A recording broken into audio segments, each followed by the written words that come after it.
बिस्मिल्लाहिर्रहमानिर्रहीम। अस्सलाम वालेकुम नाज़रीन, आप यूट्यूब चैनल देख रहे हैं। मैं इमरान खान हूँ। राना सनाउल्लाह के स्टेटमेंट के बाद या हुकूमत की धमकियों के बाद अब जमायमा खान का बयान सामने आया।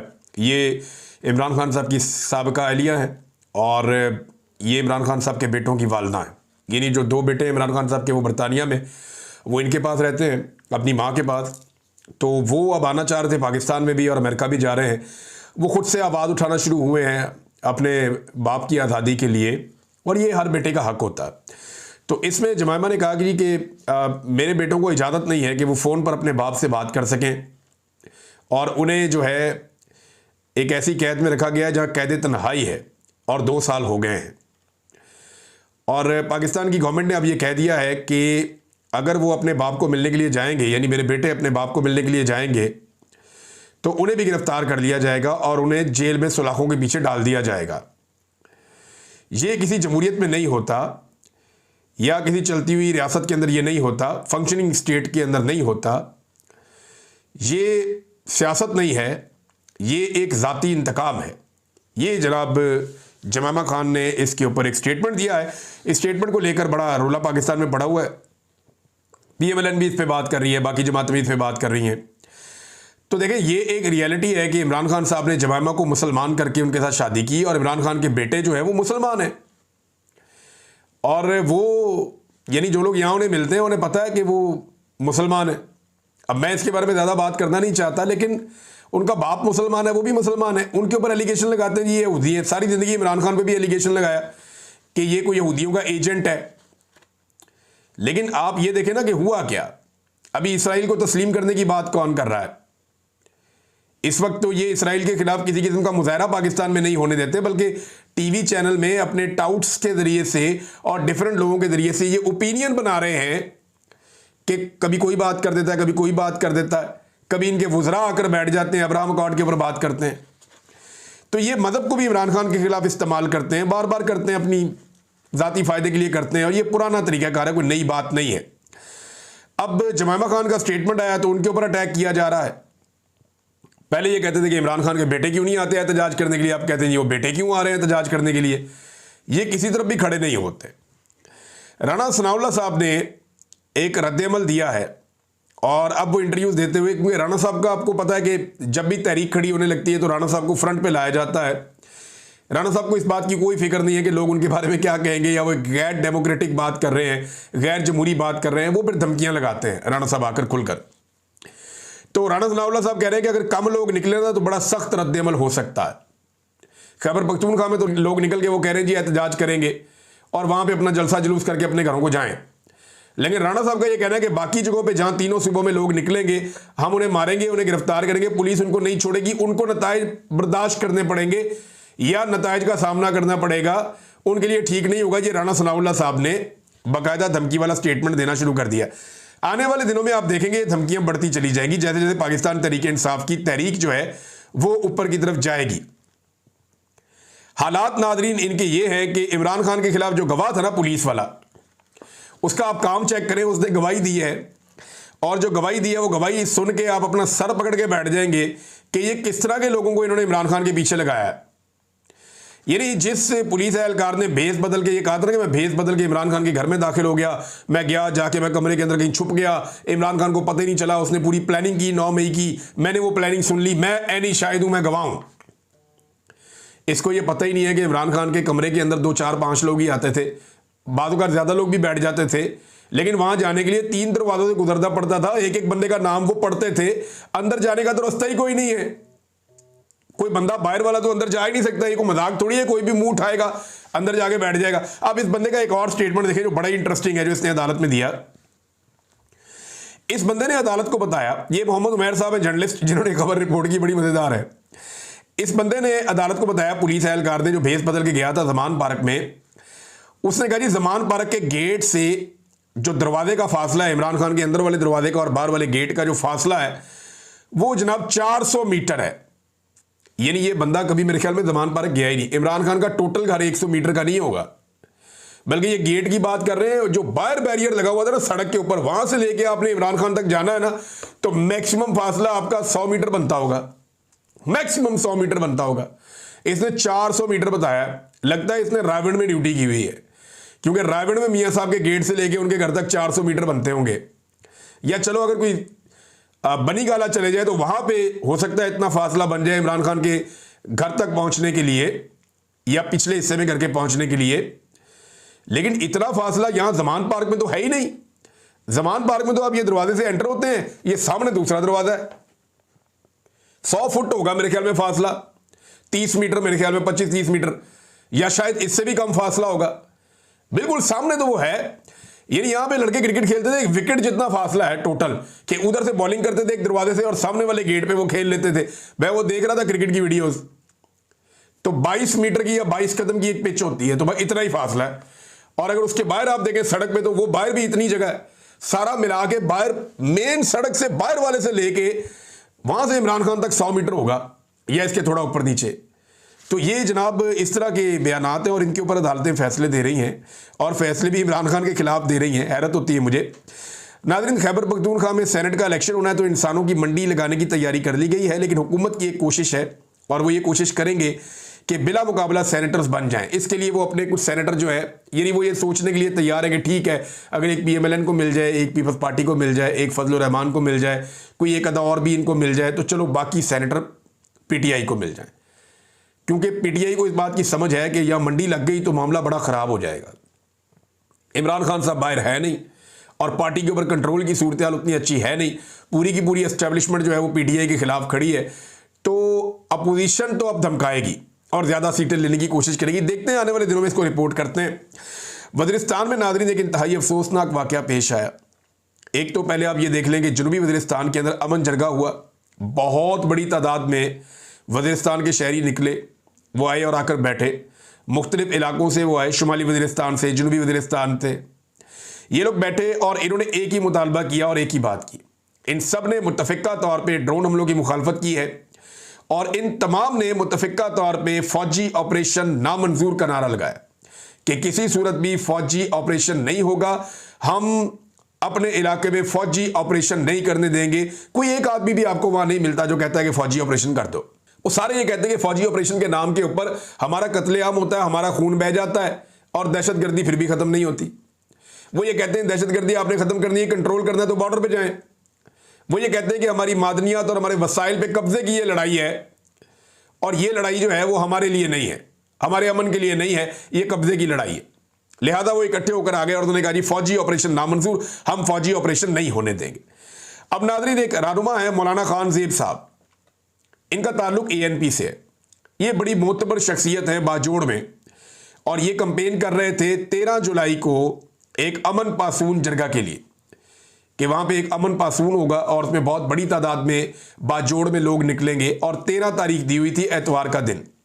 ये उसके लिए बड़ी एक्टिवली कंपेन कर रहे थे। इन्हें धमकाया भी जाता है ऐसे लोगों को, बार बार ये कहा जाता है कि आप ये ना करें और धमकियां इनको दोनों तरफ से आती हैं। अब ये अमन के लिए बात कर रहे थे, फौजी ऑपरेशन के खिलाफ बात कर रहे थे, ये अपने वसाइल के लिए बात कर रहे थे। तो मौलाना खान ज़ेब जो हैं, जिनके पास ओहदा भी है ANP का, ये अमन की आवाज़ समझे जाते थे उस इलाके में, बड़े मोतबर शख्स थे। इनको नामालूम अफराद ने कत्ल कर दिया वहाँ पे। जब ये कंपेन कर रहे थे, लोगों को इकट्ठा कर रहे थे, उन्हें ये कह रहे थे कि आपने आना है जरगे में, आपने आना है, आपने अमन के लिए इकट्ठे होना है। तो ये उसके लिए कंपेन कर रहे थे अमन पासून के लिए, लेकिन हुआ क्या, इन्हें जनाब सड़क के ऊपर नामालूम अफराद ने कत्ल कर दिया, 2 लोग शहीद हो गए। अब इसके बाद बड़ा सख्त रद्द-ए-अमल आ रहा है और इसमें रियासत के खिलाफ FIR दर्ज करवाने का कहा है एमल वली खान ने। एमल वली खान का गुस्सा जल्दी ठंडा हो जाता है, वो एस्टेब्लिशमेंट को पता है कैसे ठंडा करना है, वो इन्हें ठंडा तो कर लेंगे, लेकिन ये इंतहाई अफसोसनाक वाकया है और एक अमन की और आवाज़ को खामोश करवा दिया गया है। खैबर पख्तूनख्वा के कबायली इलाकों को ज़बरदस्ती ऑपरेशन की तरफ धकेला जा रहा है, जबकि खैबर पख्तूनख्वा के अवाम सरापा एहतजाज है कि किसी सूरत हम यहाँ पे ऑपरेशन नहीं होने देंगे। मीडिया उनकी बात नहीं सुनाता, मीडिया उनकी बात करता ही नहीं है, सुनाता ही नहीं है, उस तरफ जाता ही नहीं है। उसकी वजह क्या है? उसकी वजह इश्तिहार है। मीडिया को इश्तिहार कैसे दिए जाते हैं, ज़रा ये खबर आप देखें, आपके 14 तबक रोशन हो जाएंगे कि ये अपनी कंपेन कैसे चलाते हैं इश्तिहारों की, और दूसरी जो कंपेन पब्लिसिटी की चलाते हैं कैसे चलाते हैं। ये अता तारड़ ने जो कहा, ये लाहौर से खबर आई हुई है और दुनिया न्यूज़ ने इस खबर को छापा हुआ है। इसमें जो अता तारड़ ने कहा, जो वफाकी वज़ीर इत्तलाआत, उन्होंने कहा अखबारी इश्तिहारात को नर्ख और बढ़ाए जाएंगे। अब मुझे बताएं अखबार पढ़ता कौन है आजकल? सिद्दीक जान की एक ट्वीट जो है ना, या किसी भी एक पॉपुलर जो सोशल मीडिया अकाउंट है, उसकी एक ट्वीट की जो रीच है वो 10 अखबारों से ज़्यादा है। यानी उनकी जो सर्कुलेशन है, 10 अखबारात की टोटल सर्कुलेशन है, उससे ज़्यादा एक ट्वीट की रीच होती है। इमरान खान एक ट्वीट कर देना अपने अकाउंट से, तो पाकिस्तान के सारे अखबारात आप इकट्ठे कर देना, तो उनकी एक हफ्ते की आप सर्कुलेशन निकाल लें तो उससे ज़्यादा इमरान खान के अकेले एक ट्वीट की रीच होती है। तो इस दौर के अंदर अखबारों में इश्तिहारात कौन देता है भाई? पूरी दुनिया ने ये काम बंद कर दिए हैं। आपने अभी भी पैसे बांटने का एक सिलसिला जारी रखा हुआ है। वो कह रहे हैं जी हमने 100 अरब रुपए बांट दिए, मीडिया की अदायगियां कर दी हैं, ये अता तारड़ ने बताया। और ऐलान किया कि अदायगियों और इश्तिहारात के हुजम में प्रिंट मीडिया का हिस्सा हम मजीद बढ़ाने जा रहे हैं। पूरी दुनिया प्रिंट मीडिया का हिस्सा कम कर रही है, ये प्रिंट मीडिया का हिस्सा बढ़ाने जा रहे हैं। और लोगों ने अखबार पढ़ने छोड़ दिए, सोशल मीडिया के ऊपर सारी की सारी एडवर्टीजमेंट आ रही है, ये उधर जा ही नहीं रहे। और इश्तिहारात किस तरह के लगाते हैं, तस्वीर देखें आप, ये देखें फोटो, ये मरियम नवाज का फोटो लगा हुआ है, 7 वासा लिखा हुआ है अंग्रेजी में, और नीचे 1334, और नीचे एक और नंबर दिया हुआ है, हेल्पलाइन है, आप यहां पर रब्ता कर सकते हैं। और ये एस्टेब्लिश कर दिया गया है इमरजेंसी रिलीफ कैंप। वहां से गुजरने वाले आप लोगों से पूछे ना, तो उनमें से कोई मेरे ख्याल में 80% इसको पढ़ नहीं सकते, अंग्रेजी में लिखा हुआ है। नंबर 2, इस पे भी टिकटॉकर की शक्ल छाप दी है। और भाई इस पे किसी उबलते हुए गटर की शक्ल लगानी थी, इस पे कोई दिखाना था, आपने जहां पानी इकट्ठा हो गया है इस पे कोई बारिश का मंजर दिखाना था, ताकि लोगों को समझ आए। पूरी दुनिया में जो इश्तिहारात बनाए जाते हैं उसकी एक साइंस होती है, उसमें वो मंजर या वो चीज दिखाई जाती है जिससे लोगों को गाइडेंस मिलती है, ताकि लोगों को पता चले कि ये इश्तिहार किस चीज के बारे में है। यहां पे जिक्र हो रहा है बारिश के गंदे पानी का, और वहां फोटो लगा दी है दोबारा टिकटॉकर की। ओ भाई इसकी फोटो का यहां पे क्या काम है भाई? अगर आपने इश्तिहार लगाना ही है तो वहां पे आप पानी दिखाए ना खड़ा हुआ, या कोई ऐसी चीज दिखाएं जिसका ताल्लुक वासा के साथ है, या वासा के सैनिटरी वर्कर या उनकी मशीनरी दिखाएं पानी निकालते हुए। भाई वो चीजें दिखाने के बजाय यहां पे भी टिकटॉकर की शक्ल बड़ी करके लगा दी है। हद हो गई है सरकारी वसाइल के ऊपर किसी को लीडर बनाने की। आज तक इतनी कोशिश नहीं की गई जितनी इस औरत के लिए की जा रही है, आप अंदाजा करें। और जाली है, मैं क्योंकि देखें मुझे रिस्पेक्ट करनी चाहिए, मेरा अंदर से भी बात होगा आवाज आती है, लेकिन मामला पता क्या है, जाली है ना, जाली फार्म 47 है, वो है ही नहीं इस ओहदे के लायक जहां जबरदस्ती लाके मेरिट के खिलाफ आ गई है ना, अवाम ने वोट नहीं दिया, जबरदस्ती लाकर मिलिट्री एस्टेब्लिशमेंट ने बैठा दिया। तो अब आप कैसे कह सकते हैं कि ये वजीर आला है, या आप उसको वजीर आला की रिस्पेक्ट कैसे दे सकते हैं? तो भाई कम से कम मैं तो नहीं दे सकता। एक जाली हुकूमत है, उसको मैं कैसे मान लूं कि ये हुकूमत ठीक है? बहरहाल यहां पे जहां पे होनी चाहिए थी वासफ मूसा की तस्वीर कोई ऐसी चीज होगी, वहां भी अपना मुंह लगा दिया, चिपका दिया पकड़ के। और पंजाब में तो वैसे भी एक कानून बना दिया गया है ना, यानी शहबाज शरीफ की 1 साल की हुकूमत ने वफाकी वजारत इत्तलाआत ने 11 अरब से ज्यादा के इश्तिहारात जारी किए हैं मजीद। ये सनाउल्ला साहब हैं डॉन से, उन्होंने अपने वीलॉग में इसका इंकशाफ भी किया है। एक और चीज आप ये देखें कि इन्होंने एक कानून भी ये लेकर आए हैं, मेरे सामने कुछ डॉक्यूमेंट पड़े हुए थे, मैं देख रहा था, अभी इसकी तफसीलात में मैं जाऊंगा, कि अब ये जितनी मर्जी अपनी मशहूरी करें, जैसी मर्जी पब्लिसिटी कैंपेन चलाएं, इनसे कोई पूछ नहीं सकता कि ये आपने इश्तिहारों की मद में और इन चीज़ों की मद में ये पैसा कहाँ खर्च किया, कैसे खर्च किया। वो उससे अपने आप को इस्तिस्ना दे रहे हैं कि जनाब हमें पूछे कोई ना कि हमने अपनी पब्लिसिटी पे आवाम का कितना पैसा उड़ा दिया है। अरबों रुपया आवाम का इन्होंने अपनी पब्लिसिटी के ऊपर उड़ा दिया, और पब्लिक को क्या मिला? मिसाल के तौर पे ये इश्तिहारात किन चीज़ों के देते हैं, मैं हैरान होता हूँ कि जनाब हमने 7 रुपए बिजली सस्ती कर दी, उसके ऊपर करोड़ों अरबों के इश्तिहार दे दिए, आवाम को टके का रिलीफ नहीं मिला, किसी को सस्ती बिजली मिली नहीं, लोग बिलों की वजह से खुदकुशियां कर रहे हैं। वाकयात आपके सामने रिपोर्ट हो रहे हैं, मैं अपने से तो नहीं कह रहा, हालात इनके ये हैं। और अभी रोला डाला हुआ है, उन्होंने खप डाली हुई है जनाब पाकिस्तान के अंदर मैंने बहुत बड़े पैमाने पे बाहर से रेमिटेंसेज आ रही हैं। जरा एक डाटा मैं आपके सामने रखता हूं, और ये चैट जीपीटी एक आर्टिफिशियल इंटेलिजेंस का टूल है, उसके जरिए से ये किया है उबैद भट्टी साहब ने, और वो ये डाटा आप सामने रखते हैं। ये जर्नलिस्ट हैं उबैद भट्टी साहब, इन्होंने बड़ा अच्छा डाटा बनाया और ये बड़ी तफसीलात इसकी निकाली, बड़ी अच्छी रिसर्च की है इन्होंने। ये बताते हैं 30 लाख पाकिस्तानी, 3 मिलियन पाकिस्तानी 3 साल में पाकिस्तान छोड़कर बाहर चले गए। इनकी 4 बड़ी कैटेगरीज हैं। नंबर 1 मजदूर गए हैं, ये लगभग 18 लाख मजदूर पाकिस्तान छोड़कर गए।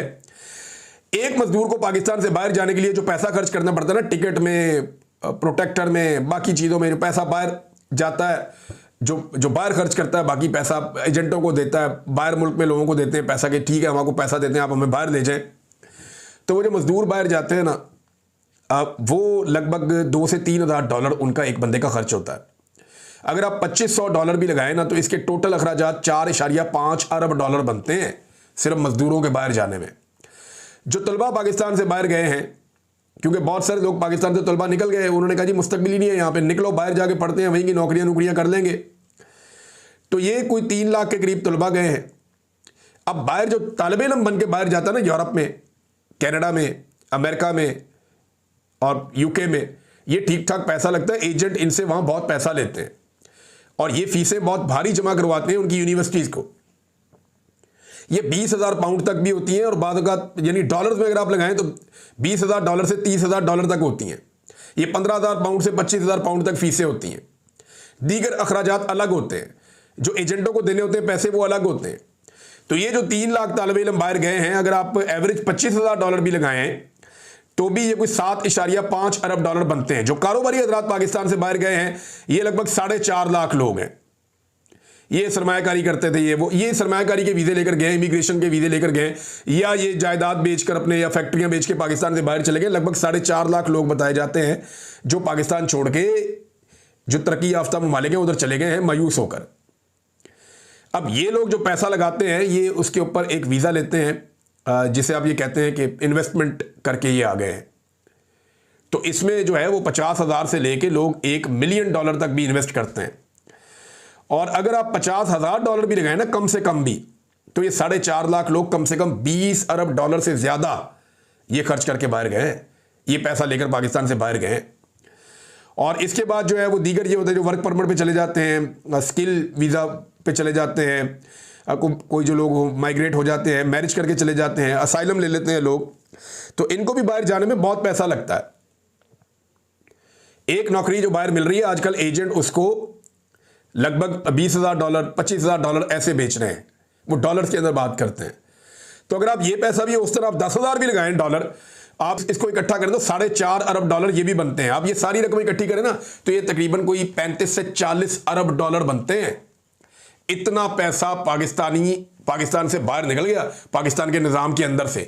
ये वो लोग हैं जो मजबूर होकर मुल्क छोड़ के चले गए और अभी लगातार जा रहे हैं। सिर्फ पिछले महीने 60,000 पाकिस्तानियों ने पाकिस्तान छोड़ दिया है। इस साल के पहले 5 महीनों के अंदर जो पाकिस्तान छोड़ने वाले पाकिस्तानी हैं, उनकी तादाद 2,85,000 है और लगातार ये सिलसिला जारी है। यानी 60,000 आदमी औसतन हर महीने पाकिस्तान को छोड़कर चला जाता है। लगभग 3 मिलियन लोग चले गए हैं गुज़िश्ता 3 साल में, ये इन्होंने किया। नाज़रीन, पाकिस्तान तहरीक इंसाफ के जो अरकान हैं उन्होंने अपनी असम्बली के बाहर लगा दी है और उन्होंने करारदाद भी पेश की कि इमरान खान साहब या बाकी जो कैदी जेलों में है उनके साथ जो नारवा सलूक हो रहा है उसके बारे में उन्होंने करारदाद पेश की, उसको उन्होंने पास भी किया। तो ये हमने देखा कि इस हुकूमत ने यह ड्रामा लगवा दिया, यानी अरकान असम्बली को सिर्फ एहतजाज करने पे असम्बली से बाहर निकाल दिया। उन्होंने असम्बली के बाहर अपनी असम्बली लगाई हुई है। ये एहतजाज करने में कौन निकालता है? बजट के अंदर तो एहतजाज ही होता है ना, रोला ही डलता है। अवाम के लिए अपोजिशन रोला डालती है, हुकूमत एक बजट पेश करती है, यही चलता है हमेशा बजट के अंदर। कारकर्दगी की तरफ इनकी तवज्जो नहीं है। वासा के ऊपर इतने बड़े बड़े इश्तिहार लगा दिए, लाहौर सारा डूब गया, वस्ती पंजाब सारा डूब गया, और वो डूबता इसलिए कि इनके पास सिस्टम नहीं है। मुज़दार ने कोई सिस्टम बनाया था, ज़मीन के अंदर कुछ बड़ी बड़ी सी वो बना रहे थे, रिजर्व बना रहे थे जिसके अंदर पानी जमा हो जाता था, और वो ये कह रहे थे कि आने वाले सालों में हम पानी ये इकट्ठा नहीं होने देंगे। लेकिन अभी आप गुजरांवाला चले जाएं, लाहौर चले जाएं, कसूर चले जाएं, आप जिधर मर्जी शहरों में जाएं, हर तरफ पानी पानी खड़ा है। वस्ती पंजाब पूरा डूब रहा है थोड़ी सी बारिश में। अब ये डूबता रहेगा जब तक आप एक पूरा सिस्टम नहीं बनाएंगे। हुकूमत किसी की भी होगी, ये डूबता रहेगा। लेकिन इंतजामिया का पता चलता है कि पानी जब इकट्ठा हुआ तो आपने उसको निकाला कितनी जल्दी। तो इसके अंदर कोई कारकर्दगी नहीं है, जीरो कारकर्दगी है इस हुकूमत की। ये पानी निकालने में नाकाम रहे हैं। पानी इकट्ठा तो नहीं है जब तक ये सिस्टम नहीं बन जाता, और मीडिया इसकी कवरेज नहीं कर रहा, क्योंकि उन्हें तो समाज की कवरेज करनी थी 5 दिन तक। यानी इतना बुग़्ज़ पाकिस्तान के मीडिया में भरा हुआ, और उसकी वजह यही इश्तिहार है जो अभी मैंने आपको बताया कि अता तारड़ ने क्या कहा, पंजाब हुकूमत ने क्या किया। बाकायदा उन्होंने लॉ बना दिया, हमें पूछे ही कोई ना इश्तिहार देते हुए। ये इश्तिहारात मीडिया का पेट भरता है, जिसकी वजह से मीडिया इस हुकूमत को एक्सपोज करने से डरता है या इसके बारे में बात ही नहीं करता। ये चल रहा है नाज़रीन, और इसी तरह मामला चलेगा। इनके मुशीर इस तरह के, बंदे इसी तरह के हैं, और ये ऐसे ही निज़ाम को चलाने के लिए बज़िद हैं। अब अवाम के पास मौका है कि अगर वो एक बड़ी एहतजाजी तहरीक खड़ी करें और निकल के बैठ जाए पूरे पाकिस्तान में, तो फिर इनसे जान छूटती है, वरना ये निज़ाम ऐसे ही चलता रहेगा। तक के लिए इतना ही, अपना ख्याल रखिएगा, अपने इस चैनल का भी। अल्लाह हाफ़िज़।